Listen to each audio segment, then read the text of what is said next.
Hello, Dr. James Bogash, expert in health and longevity, and today's topic is going to be offensive to some, but it's something that we really need to come to grips with, and that is diabetes is almost always a choice. Now, certainly we're talking about type 2 or type 2 who progress to type 1, not necessarily the autoimmune component that happens in kids, what we used to call juvenile onset diabetes. It's not so much the case anymore, but our choices have a direct impact on diabetes.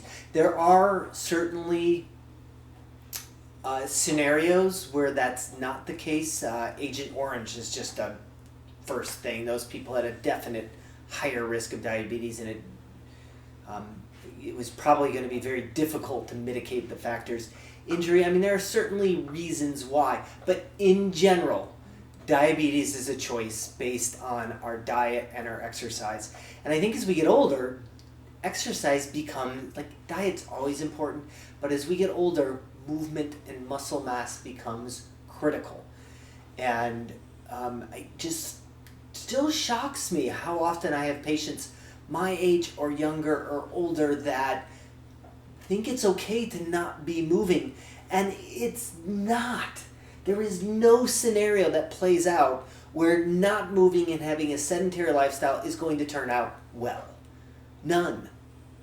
We need to be moving.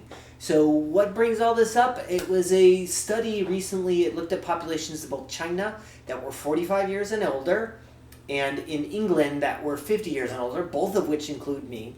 And they looked for frailty index.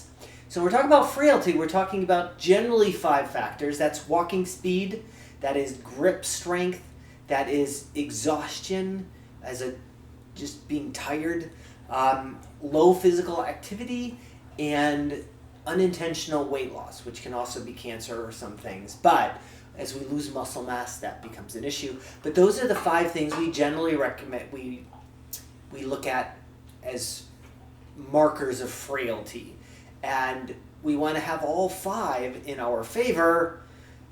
The markers go down. So when they compared the people that were most frail, that were pre-diabetic, those people had a 55% higher risk of becoming diabetic.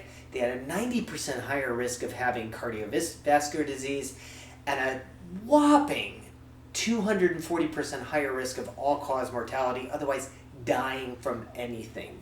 Ultimately, people are going to die, just not within this term of this study.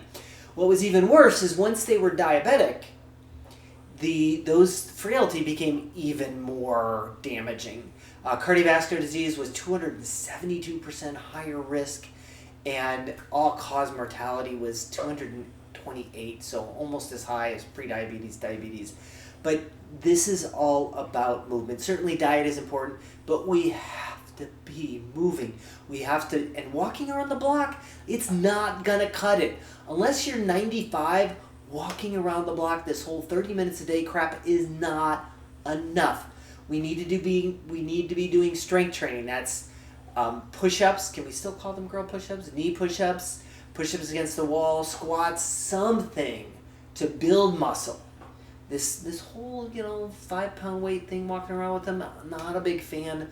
Walking, I'm not a big fan. We need to be challenging our bodies. So you may not like to hear that, but that is just the reality that plays out of human physiology. We have to be moving.